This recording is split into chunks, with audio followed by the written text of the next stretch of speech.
ఇతనే మురళీ నాయక్, దేశ రక్షణలో వీర మరణం పొందిన తెలుగు వీరుడు. ఈ దేశ ప్రతి భారతీయుడు మురళీ నాయక్ గారిని గుర్తుంచుకోవాలి.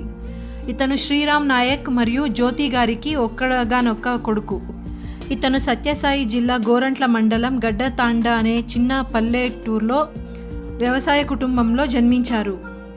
ముడావత్ మురళీ గారు 2022లో అగ్నివీర్ రిక్రూట్మెంట్లో సెలెక్ట్ అయ్యారు. ఇతని వయసు 25 సంవత్సరాలు.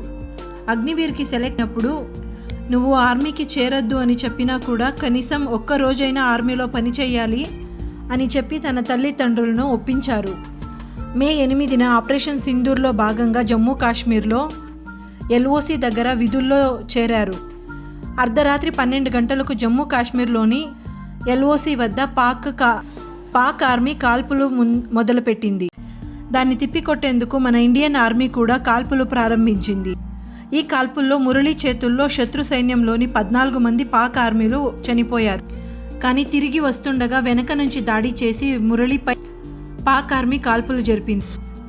ఈ కాల్పుల్లో మురళీ నాయక్ అమరుడయ్యారు. తన కొన ఊపిరి ఉన్నంత వరకు తన దేశాన్ని కాపాడుకోవాలని తన దేశం వైపు కన్నెత్తి చూసిన ఎవరినైనా పాతి పెట్టాలి అన్న సంకల్పంతో పోరాడిన మురళీ నాయక్ గారికి మన దేశం జోహార్లు తెలుపుతోంది.